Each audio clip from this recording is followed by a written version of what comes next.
Let's see what happens. And I think you unplugged me.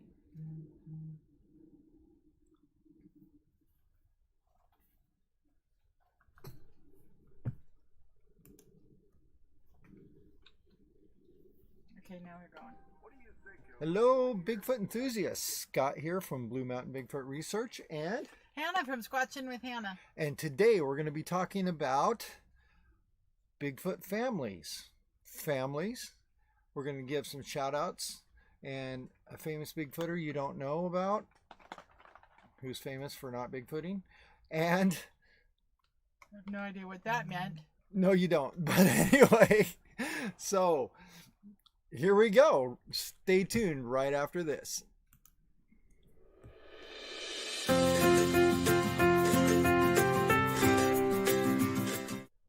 Don't stop.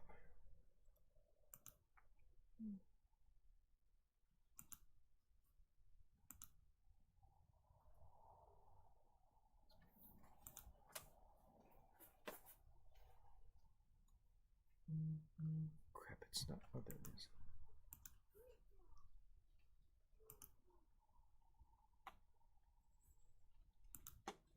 Okay, your thing is just coming on now. Your logo. Oh, and then it went off and they saw me playing with your ear. Oh, did they? And now they can see us. They're not seeing the logo at all. All right, so apparently I don't know how to push the right buttons. So there we go. We had a goofy start. So anywho, Yes. here we go. We're having always some weird technical things happening. Yeah, it is. We work all this out and then it's crazy. So thanks everybody for sticking with us through the intro here. And so what we're talking about today is Bigfoot families. And why do we know anything about this? Because we have families and they're related to us. Exactly. And that's kind of where we wanted to start. First of all, thank you for all coming back. Last week we took a week off and spent Father's Day tracking down this big guy's family history. We did. I was trying to throw a photo up, but I don't think it actually worked. Yeah, for some reason it got sideways and I can't straighten it out. Well, just show them the sideways, just for fun. Well, here's a sideways photo for fun. So, as you know, we've been here in Millinocket, Maine for a few weeks now, and we're going to be here for most of summer. All the summer. All the summer. And because of the whole COVID thing and being locked down and blah, blah, blah. So, what we're doing is my father grew up in Maine, just a couple hours north of here, and we took last Sunday, Father's Day, and thanks for giving us the grace not to go live last Sunday. And we actually found my grandmother's grave. We had to search 2 cemeteries, but we finally found it, and it was kind of interesting getting in touch with my family. Yes. A family I never met. I met my grandmother for 2 days once.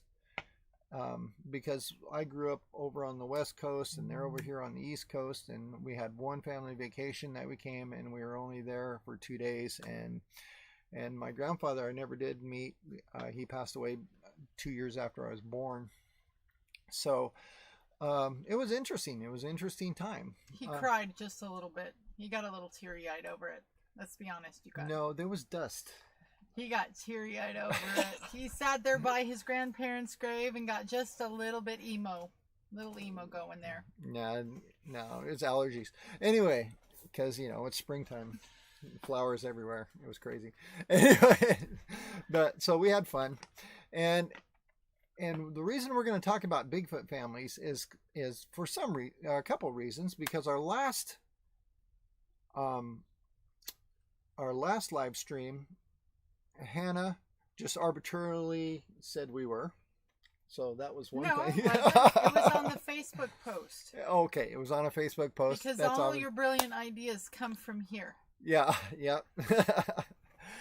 And And secondly, it was Father's Day, and we kind of got in touch with our family, and I thought it'd be interesting to talk about Bigfoot families. And another thing too was I have a good friend, and we're going to talk about him in a bit.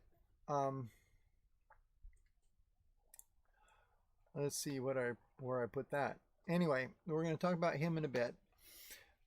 He called me this week, and it's somebody I hadn't talked to in a long time, and we'll talk about that in a minute. But first, before we go to all that, is I want to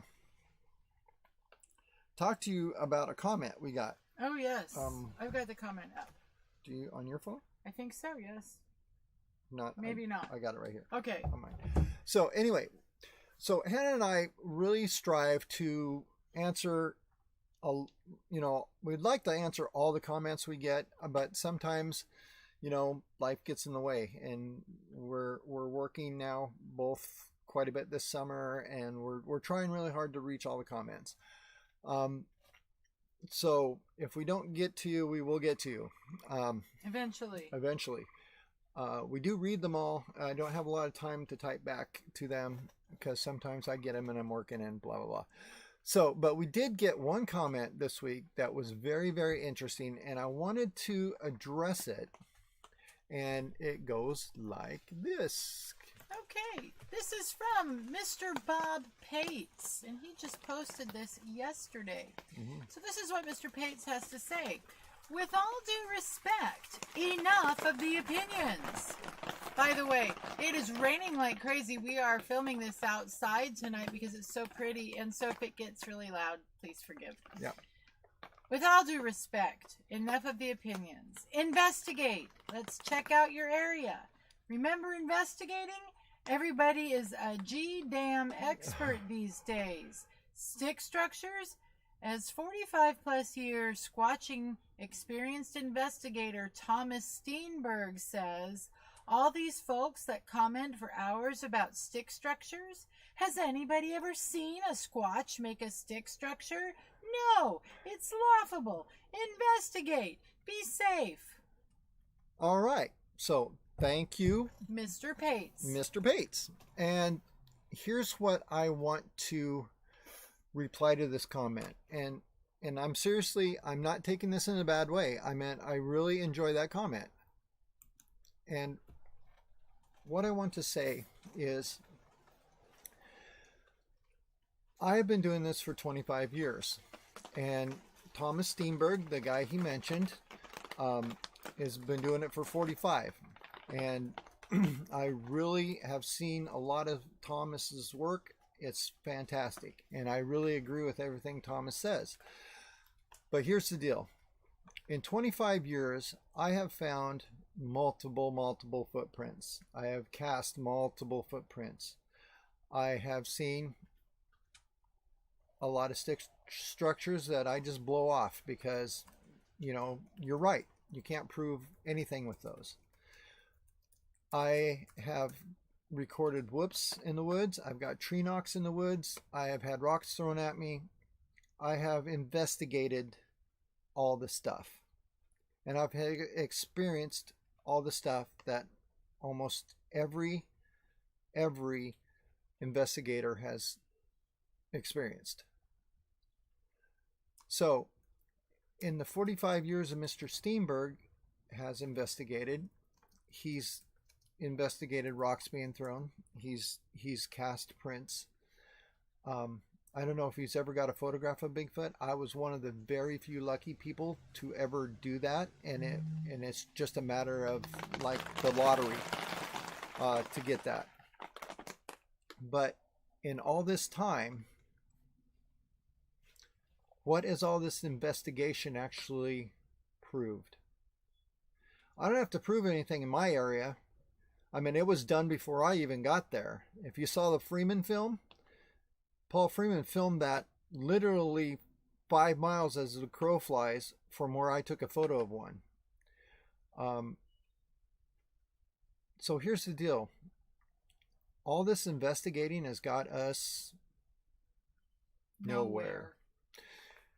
It hasn't changed the opinion of the general public, general scientific community.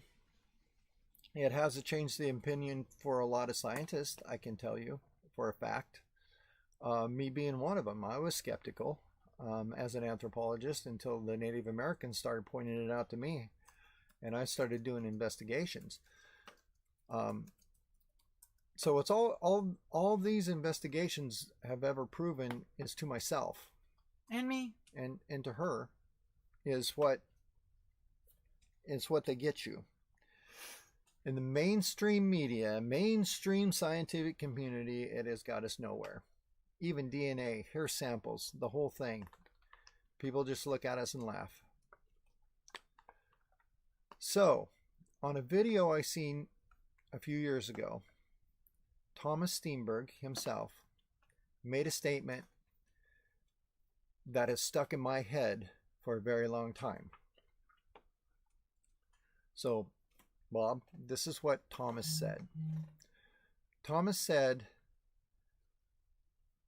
Bigfoot is not going to be proven by somebody in the woods with a camera. Somebody investigating in footprint cast. Thomas Steenberg said it's going to be proven by some anthropology student in some museum somewhere finding something in some lost, forgotten drawer. He's gonna pull out a Bigfoot carcass. Skeleton, I should say.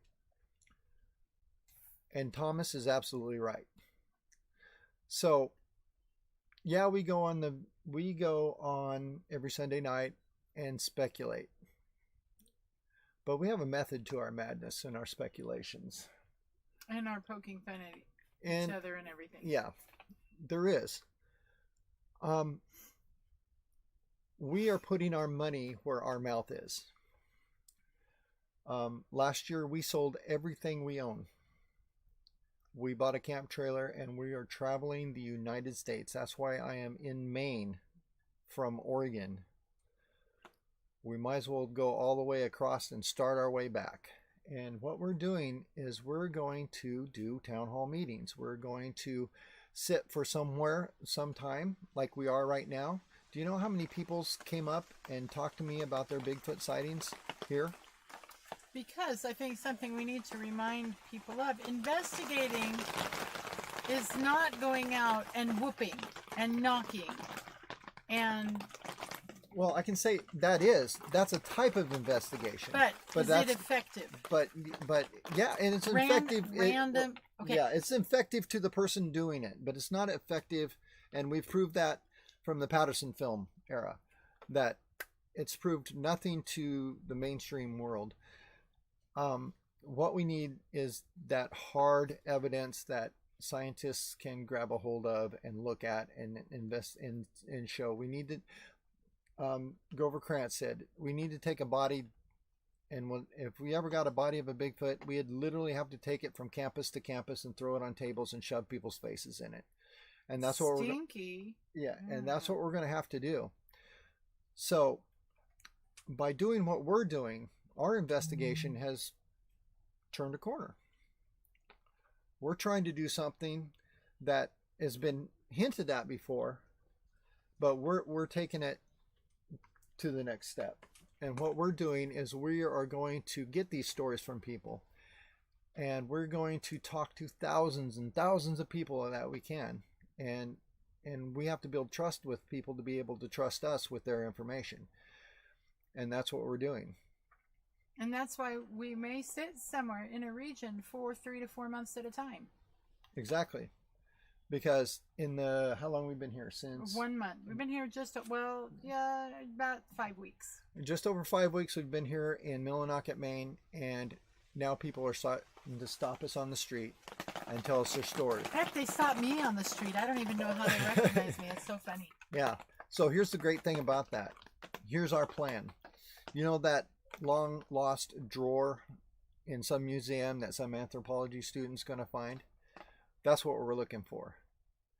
And one of these days, somebody's going to come up to my truck and he's going to take a box out of his car and he's going to open it up and says, this shoebox full of bones my grandfather found, 30 years ago.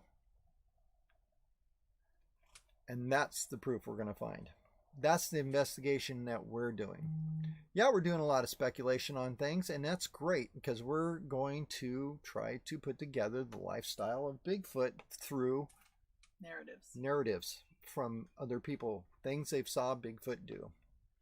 And you're right, nobody has seen Bigfoot build a tree structure. And I've always been I've always been skeptical of tree structures myself. But the trees that have been pulled out of the ground, turned upside down, and stabbed in the ground, that one's very interesting to me. So there we go. So Dale says our feed keeps stalling. That was a long time ago. Oh, that was a while ago. Okay, so hopefully it's working now. Anyway, so I'll bet y'all didn't know that rural Millinocket, Maine doesn't have lightning speed internet. No, they do not. So our apologies for, glitchy or whatever. Yeah. But you know what? You're also not going to find Bigfoot in a metropolitan area. No, you're not. You're just going to have to live with it. So here we go. We're going to talk about Bigfoot family life. Does Bigfoot have family life? Well, of course they would have to.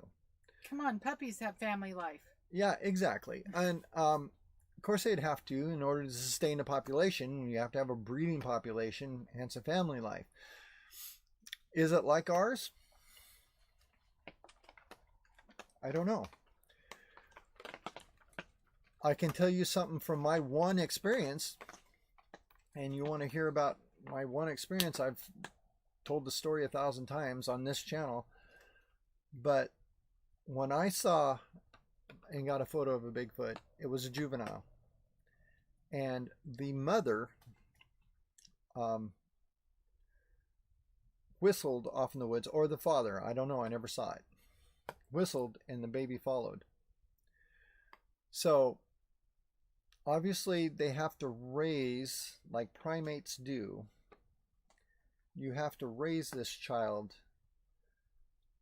probably at least 10 to 15 years. And sometimes in our society, you got to raise them to like 30 years. 40. Yeah. I think our mothers are now just going, finally, they're gone. But so have we got photos of Bigfoot families? Well, I got a couple really exciting things to show you. Here we go. Here's number one. This is from USA News Today. Does Bigfoot have a family? This grainy picture from an Arizona Department of Transportation traffic cam has some asking. On their Facebook page, the agency posted the mysterious photo and asked if it could possibly be a Sasquatch family standing in the snow. Reaction to the post was mixed. Some thought it was funny. Others could relate. This guy came up with a practical explanation. So did the traffic cam really get a family portrait of Bigfoot's family? Thousands of likes, shares, and comments later, the jury is still out.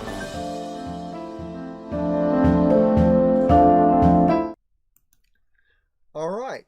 So, what do you think about that photo of a Bigfoot family? It's a photo. So here's another really interesting one that was actually not too far from the Blue Mountains where we're from.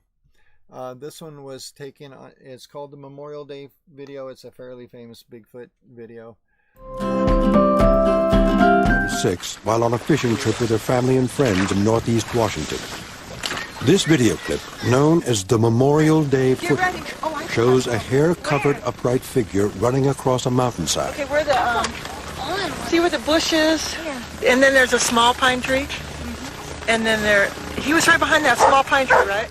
While not greatly detailed, it has certain compelling aspects to it, including the movement and the high speed at which the figure appears to move across the rugged terrain.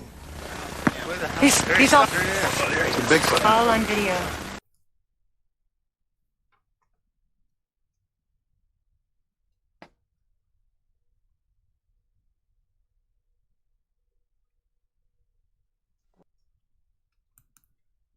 So at the end of that video, people often stated that they saw a baby Bigfoot on the back of that Bigfoot as it ran across that opening on that hillside, and they saw it a couple times bouncing up, carrying it on its back, which makes sense. I mean, we carry our children, and sometimes we carry our children on our backs. So family structure, honey. What do you got? What do I have? I think they have families. I think because we are all part of the overall primate things, and so why would one particular group of primates not have a family structure? One of the most frequent questions, in fact, almost every time I've been out in public and someone has asked us a question, they say, well, so, and they always look around like they don't want anyone to hear them ask this question. Is there more than one? Oh my gosh. Yeah. It's like either Bigfoot is this weird metaphysical eternal being, so either Bigfoot is God or Bigfoot is like us. Yeah. And that's why I said, let's talk about family structure. Let's talk about primate family structure. We know about primate family structure because of Dr. Goodall. Exactly. And yeah, and with the chimpanzees, they raise their young much like humans do, including clubbing them upside the head when they get out of line. Biff. Exactly. and don't beat your children. No, please don't. I used to be a mandated reporter. Let's not go there. Yeah, but but they have to correct them. They have to teach them how to use tools. Actually, how to be socially appropriate. Exactly. And how to act around adults and things like that. And they do teach them that. So I imagine Bigfoot does the same thing. They're a primate. They're like us. I'm sure they have a family structure. What does that family structure look like? Well, I'm not sure. Let's talk about, because you had this conversation earlier today with a wonderful couple. Oh, we did. Yes. So we want to shout out. Oh, am I going ahead of you? Because you're looking at me like I'm supposed to know what we're doing. No. You know that's not going to happen. Okay, do the shout out. I got it right here. So today we had a really neat couple hunt us down. Yeah. And we want to shout out Peanut and Joey. Peanut is a Squatcher from Alabama, and she came here to meet us. Yep. It was so sweet. She came up to the truck and she was all very apologetic. It was just and she said, "Can I meet the team?" That's and awesome. I thought, and really, she was talking about Scott and me, and so we spent some time talking Bigfoot with Peanut and Joey, and we talked about the family structure of Bigfoot with them. Do you remember what you said? No. No. All right. And I'm 50 years old. And no, we talked about how, because they asked, did we come from them, or are they like caveman back in the day? Right. So, and yeah. you mentioned that, well, we didn't come from them. And then he went into the whole, there are all, multiple Homo species at any one time. Blah, blah, blah. But they really are akin to maybe some of our ancestors thousands of years ago. Mm-hmm. So what was Neanderthal family structure like? We know that they did have families. We know that they cared for their dead because they actually did burials, and they had ornaments they had a form of spirituality. Yeah, they had a form of spirituality. We don't know what that looks like, but so they did care for their dead, which meant they loved their family, basically. So that's one thing. And we know from modern primate studies that chimpanzees, monkeys, gorillas grieve. Mm-hmm. What was her name? There was that mother chimpanzee who lost her child, and she grieved until they found another baby chimp whose mother died in childbirth, and they brought this baby to this grieving mother, and it snapped her right out of it. So And we know through sign language studies that chimpanzees or that other primates communicate very much like we do, very much with their young. And so why would Bigfoot be any different? I would think that Bigfoot would be even more advanced than your chimpanzee or your average gorilla. Yeah, I would think so. Not quite as advanced as us, but close. Yeah, and that's one thing. And another thing that made me start thinking about family structure today, and this is totally weird and barely connects, but but I had a friend of mine who's a big Bigfoot enthusiast in Oregon, and he Stop. I don't know if they can hear this. At the campground where we're staying, this has nothing to do with anything. There's a camper here who every night at 8:30 plays taps, and he's playing taps right now.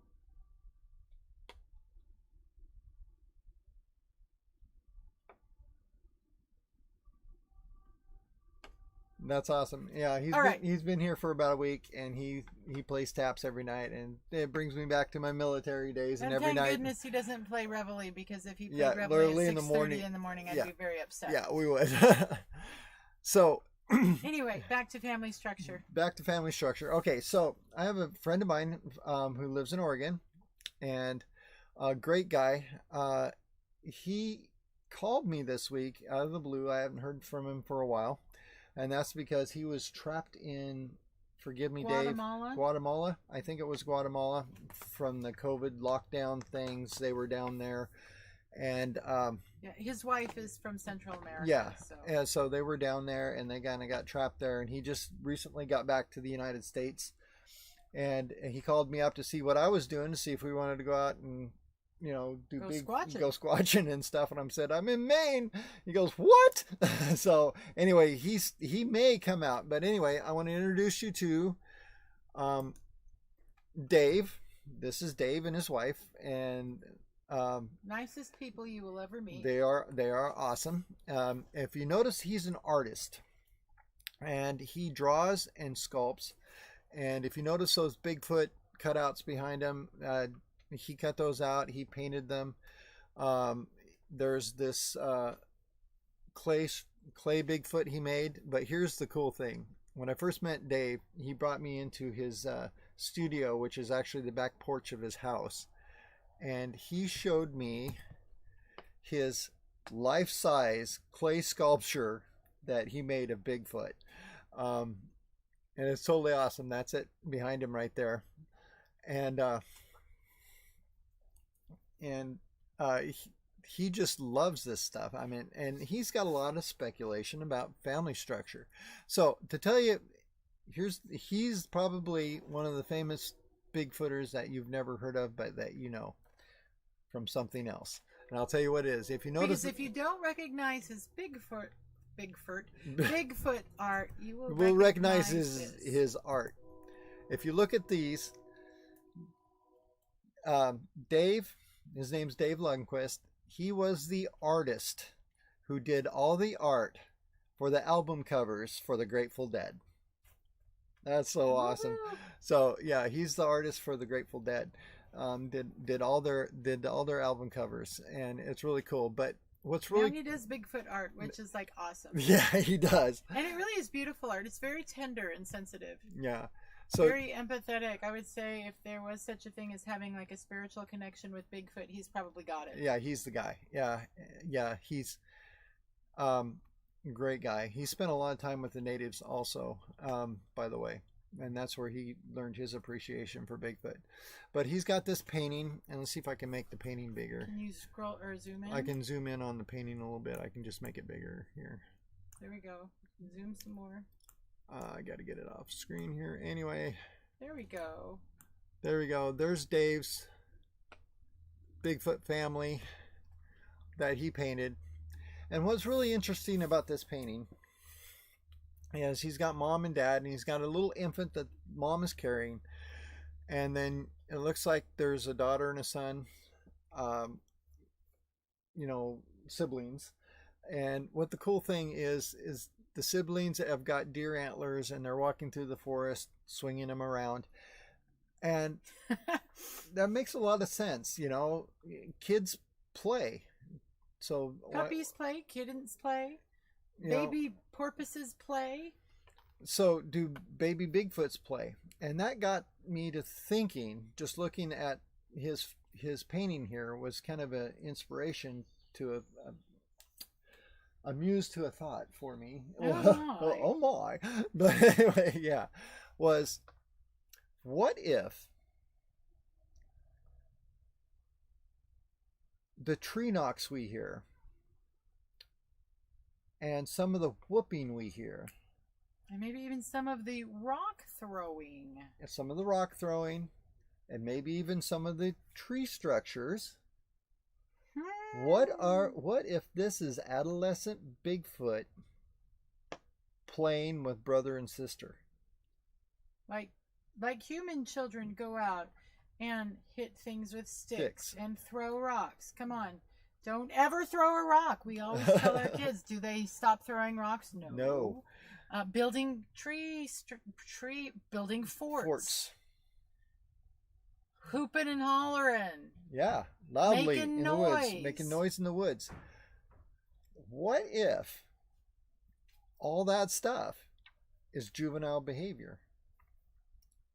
I have a personal theory that juveniles of any species all act the same.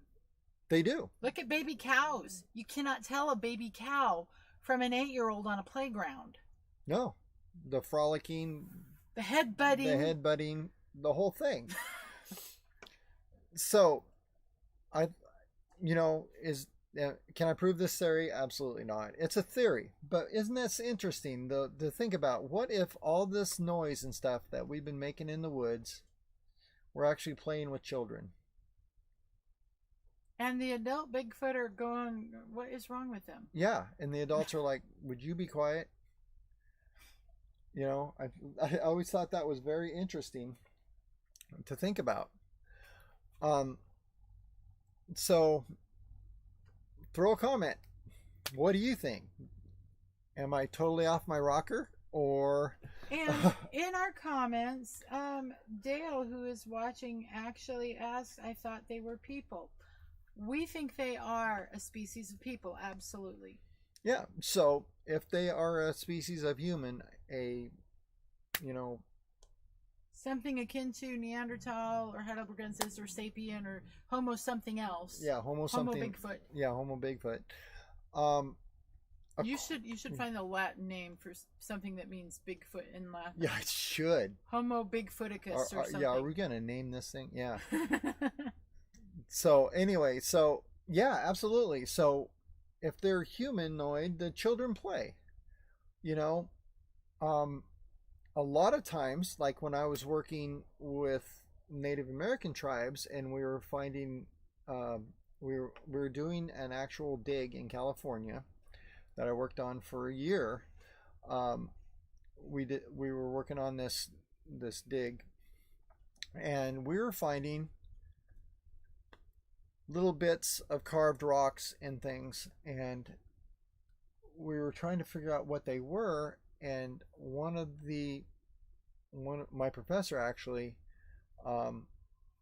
told me those are toys. The children made stone toys. Well, of course they did. So why can't Bigfoot children be any different? They're gonna play with toys. So here's a and thought. Sometimes are the toys people? Well, here's the thought. Because human toys, symbolic play is how children learn to navigate an adult world. So they play with baby dolls and play houses. I was long time ago. I was a kindergarten parapro, and I was assistant in a kindergarten class. And the kids' favorite game was actually playing house. And you'd have parents and children, and they'd all be role playing together. And so that was the beginning of them having symbolic thought and processing the world around them through play. Question: Do you think metacognitively, do you think Bigfoot is capable of symbolic thought and symbolic play? Is that part of their development? Because based on this picture, it's quite possible. Right. And, well, you know, I think they do because, well, do chimpanzees and gorillas? They absolutely They do. absolutely We know do. that chimpanzees think symbolically. They know what symbols mean and how to communicate with them. Yes, they do. So Bigfoot, I'm quite sure, probably has Some degree of symbolic thought. So the children, through play, learn how to be adults, just like human children do. And so we can get into a lot of this cognitive development stuff. I think I created a new field of study. Yeah, Bigfoot cognitive development. For cognitive psychology and development. That's what you went to school for, so. One of the many things. Yeah. I'm not going back to school. No. No, but you studied cognitive development. I did. I studied human development and psychology and all the things. Yeah. So any comments out there? What do you think? I know we're way behind. Yeah, our feed. So, yeah, the upload is really, really slow tonight. It wasn't earlier, but I don't know. So what's next on our agenda? So let's look. Well, ladies and gentlemen, anywhere up here in the great northeast of the United States. We are actually in New England. New England. Oh, yes. England. That's I was trying to think what the proper terminology for where we're at. Yeah, we're in New England. So if you're in the New England area, somewhere around July 11th, please come to Millinocket, Maine, 71 Millinocket Lake Road. And you'll find a place called Wilderness Edge Campground, and we're going to be having a conference here where we're going to be speaking and talking about Bigfoot, but we're also going to have a town hall meeting where people can be able to share their stories with us and with everybody. And we're going to start putting some pins in some maps and seeing what the Bigfoot life is like up here in New England. And there will be snacks. Yeah. If that's a selling point, yes, we will have snacks. Bigfoot themed snacks even. Yeah, so if you come out here to Wilderness Edge Campground. The admission fee is $8, yeah. And that's something that's being, that's something to help support the campground. Yep. But we will have all of our stuff for sale. And speaking of that, our special guests that came to visit us today walked away with a couple of our final run t-shirts. Remember, Blue Mountain Bigfoot Research is becoming Squatch America very soon. Our logo is in development. We actually found a real graphic designer who's designing a real logo for us and not just something he put together on PowerPoint. Not that it's not awesome, but, yeah. You know, we are becoming Squatch America. So the Blue Mountain Bigfoot Research swag that we have now is final. I mean, that's the last of it. And we've got about, 20 t-shirts left or something, maybe fewer. Yeah. So make sure you go to squatchoregon.com, click on the store, and get your Blue Mountain Bigfoot t-shirt. Anyone who orders a t-shirt from here on out until they're gone, we will autograph them for you. Yeah, we'll sign them. So, okay. I don't know if that's an incentive or not. They wanted us to sign them. They wanted to sign it, so why not? Yeah, it was a cool idea, so why not? Okay, so Johnny asked, couldn't the tree knocks be a form of communication? Absolutely. That's something that's been speculated for a very long time, that tree knocks are a form of communication between two Bigfoot. Just like in prison, knocking on pipes is a form of communication between prisoners. Exactly. So that's actually probably a very primate behavior. Yes, that is very primate. And absolutely, can the adults do it? I would say yes. But I was just kind of speculating, what if it's just a game that kids play? And you've got investigators out in the woods knocking on trees, and you're actually playing games with children. We didn't have a kid. I mean, we raised 4 kids, and there's not one of them that when they went outside wouldn't pick up a stick and start hitting things. Yes, in fact, one of our sons hit the side of our truck, or no, our van we had at the time. We Remember? had a van at the time. He was playing ninja with a stick and he was knocked a big dent in the side of our vehicle. He was freaking 17 years old. Yeah. So So adolescence goes on for a long time.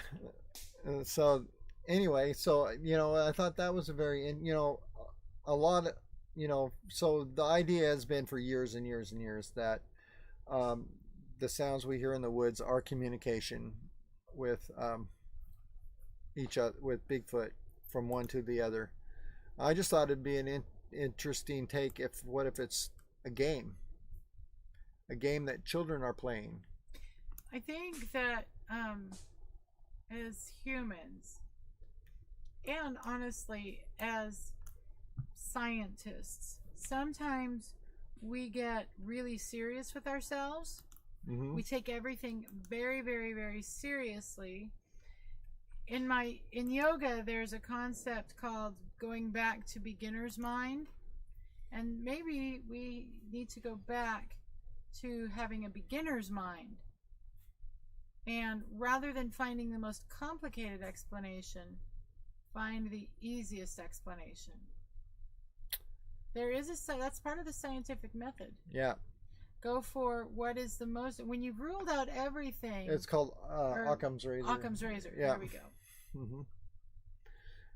Well, whatever's the simplest explanation is probably the right one. And when you've ruled all those out, yeah, then you can go to the weird ones. Yeah. So anyway. So, any other comments we got, dear? Dale asked, my thought, could a tree knock be like a warning to others? Oh, absolutely. I mean, like I said, all this is speculation. I'm trying to think if I've heard of anybody actually seeing a Bigfoot hit a tree. Well, you had an interesting experience at the virtual conference last Saturday. Oh, I did. I should share that. And will we link to it? Is it up publicly on YouTube yet? I think it is up publicly on YouTube now. But I was at a virtual Bigfoot conference last week as one of the speakers, and it was me and Shelly Montana and, oh my gosh, I'm going to forget everybody's name. Ron Moorhead. Yeah. And the guy from the Olympic Project. Anyway, so I will, when we're done with this, I will put a link down in the description below, and link to the virtual conference.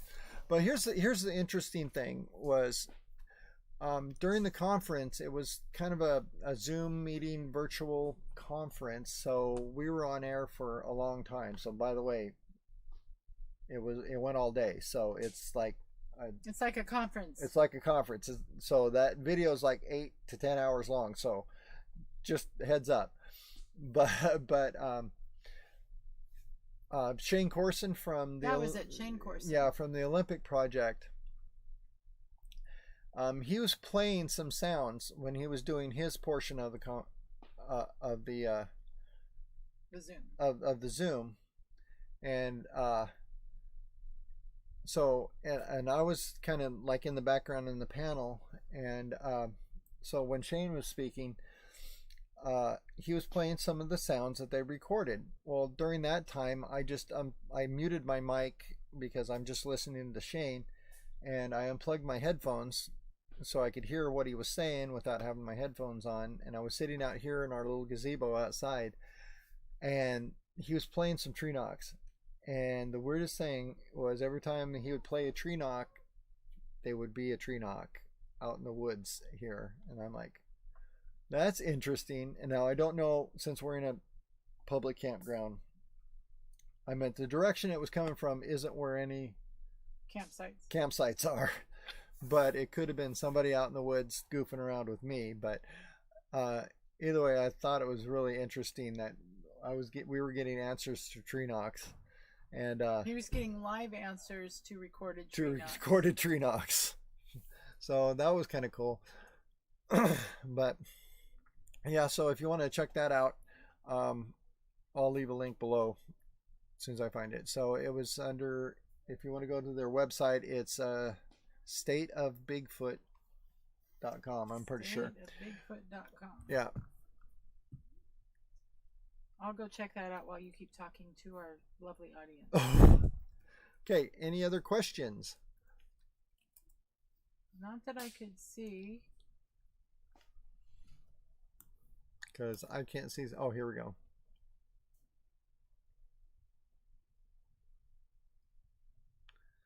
Yeah, Craig said a game makes sense to me, and it could be a game. I'm seriously, I had not considered that until a couple days ago, about it being a game when I started putting together information for this talk, and I'm like, wow. I never considered that before.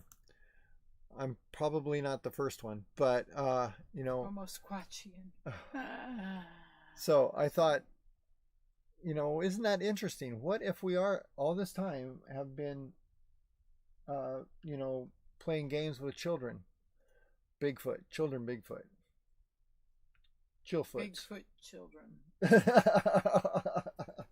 No, okay. But no, here, seriously, because there's something that, like, when I had my encounter, and the photo I took was of a juvenile. I don't know how old they are. It was about 6 feet tall. I don't know how old a Bigfoot is when he's 6 feet.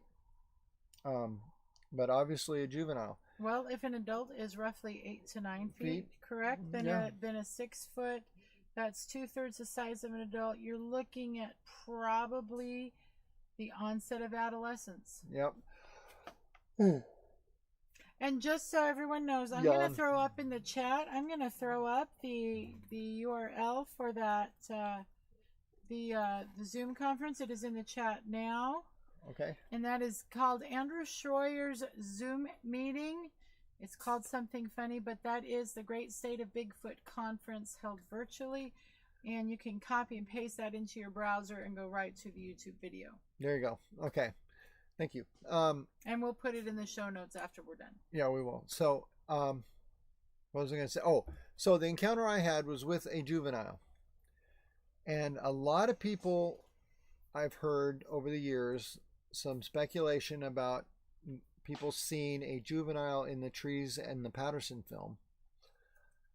And last but not least, I actually got a report from a gentleman in Utah, around the Provo area, who was driving up a road in the mountains. And I got this report 2 years ago. And I think it was a year old when he gave it to me. So about 3 years ago, he was driving up in the woods outside of Provo, Utah. And he was coming up to this fence where he had to stop in the woods and open the gate and drive through and close the gate behind him. So he was coming around this corner. He's pulling up to the fence, and to the left of him, about 50 yards, he saw a female Bigfoot and a juvenile.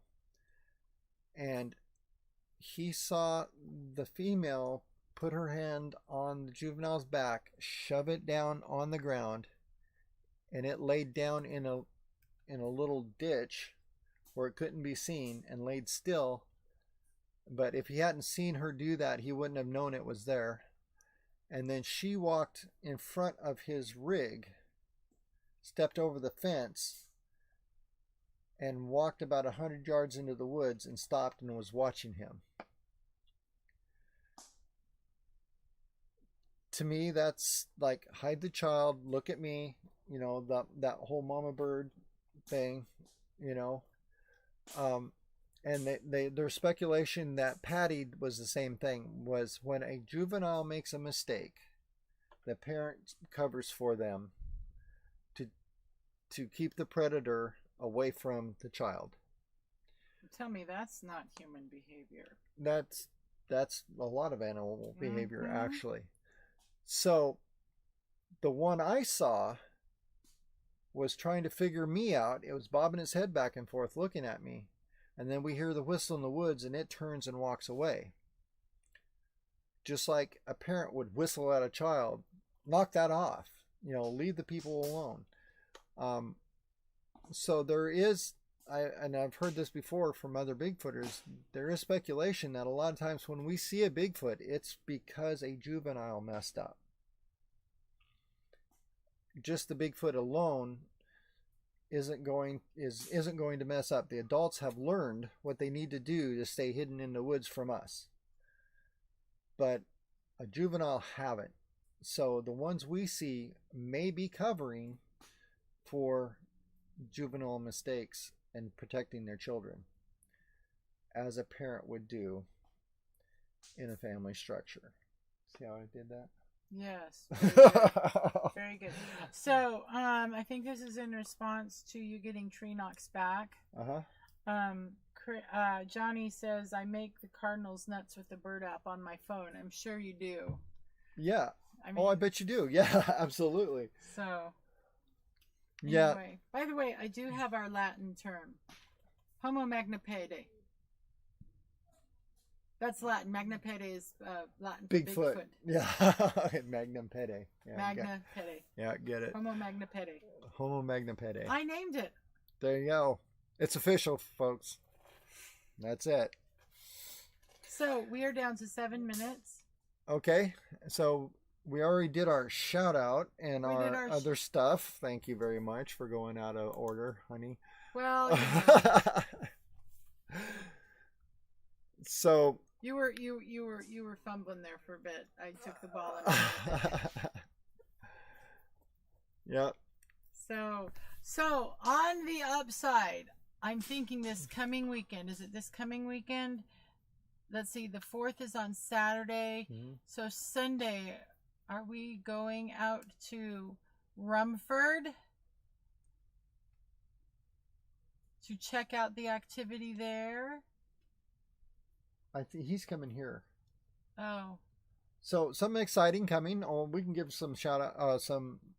Not really a shout out. Some like heads up, inside information. Something's coming.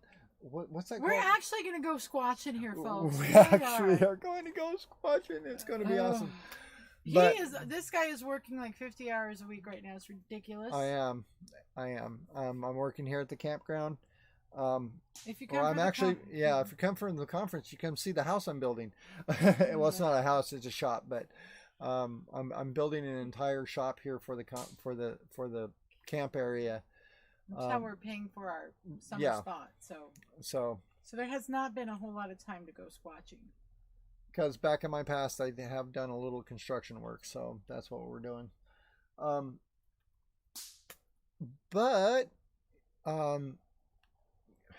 Gosh, here's a teaser. That's the word I was looking for. Here's a teaser. We may have an entire Bigfoot dreadlock. And if you've seen that trail camera picture of them, they are not really habitually into washing and conditioning their hair. And so, dreads are pretty... Yeah, and I've heard reports of Bigfoot having dreadlocks, and somebody found one, and they are going to bring it to our conference on the 11th. On the 11th, and I'm going to get to look at it for the first time. You'll get to crack out your microscope and everything. Yes, I'm going to crack out my microscope, so we'll let you know what happens. I mean, it could be just a Bigfoot dreadlock. Could be a Bigfoot dreadlock. That could be a topic of our Footprint Friday that has kind of gone south since we came east. Yeah.